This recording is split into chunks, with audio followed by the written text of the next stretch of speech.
The next internal applications we're going to make are tinctures and glycerides. Tinctures are alcohol extracts of herbs, and generally you could use something like rum or vodka. The more resinous a plant is, the higher alcohol content you need. So if you're working with something like chaparral, which is a super resinous desert plant, you would need almost 100 proof alcohol to actually extract the properties. With most other herbs, if you have a 40% alcohol like rum or vodka, that is going to be sufficient to extract anything you need.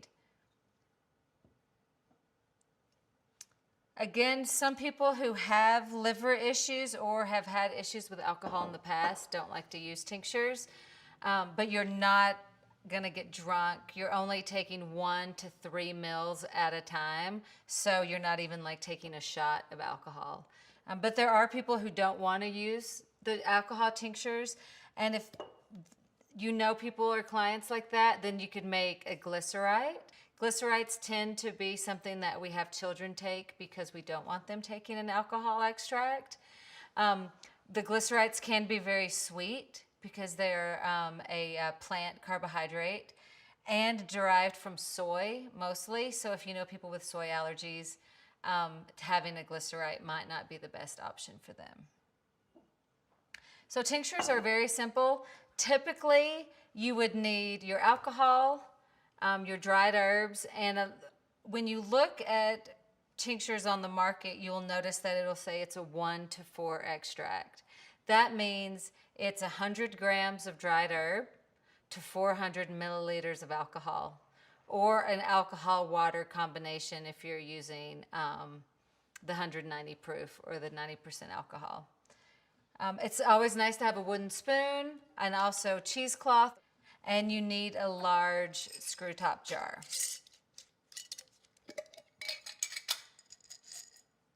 So we're going to make shanjia, or hawthorn berry tincture.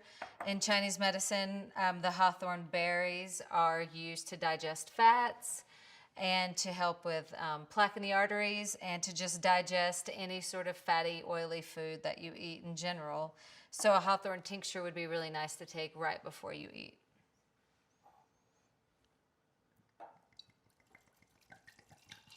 And this is probably the most simple thing you could make. If you want to, you can blend all these together just to kind of get the berries to moisten up a little bit. I just like to leave them whole and then just let the alcohol extract longer. The thing with a tincture is they should sit for about 4 to 6 weeks in a cool, dark location with muslin or cheesecloth in between the metal lid and the alcohol.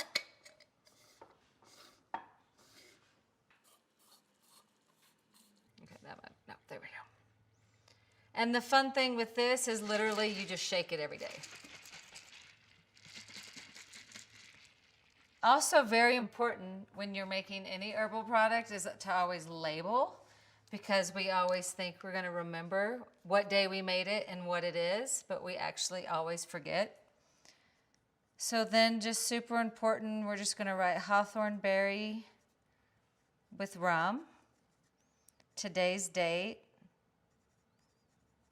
equinox.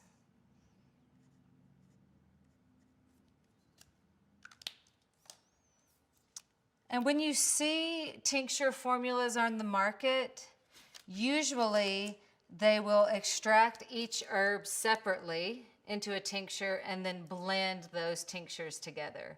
I could have put 4 different herbs into this one extraction, but I do prefer to make them all individually and then add them together later into their own formula.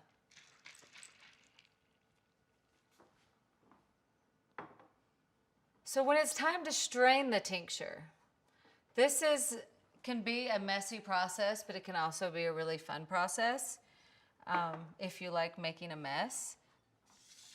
So we'll just act like that this has had time to extract. So after about a month of shaking every day, We can actually reuse our muslin and use it as our strainer.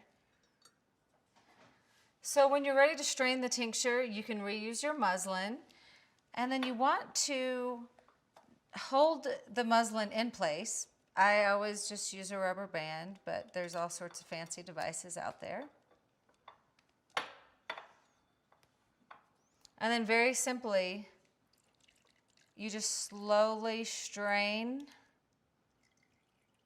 the alcohol through the muslin.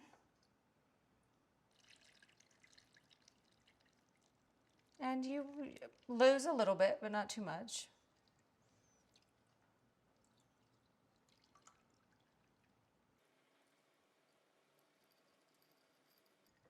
And they do have really fancy tincture strainers that allow you to really get a lot of the alcohol out of the plant material. But I generally just kind of shake as much out as I can. And really only with a couple minutes you can see it's already started to change. Because it's alcohol, you don't have to worry too much about if there's any floating plant material that it's going to mold. But when we make the oil, you do want to make sure that you get out as much plant matter as possible, or it could cause the oil to mold. But with tinctures, not so important. With glycerides, you definitely want to make sure that you've got the plant material out. And then you can just pour your tincture right into a bottle that has a cap. And so now when you hear you need to take 1 to 3 mils of tincture a day or at a time, you'll know that about 1 dropper full is about 1 mil. So you can say, oh, I need to take 1 dropper full or 2 dropper fulls instead of having to remember 1 mil or 2 mils. And again, just like when we make the tincture, you want to make sure to label your bottle.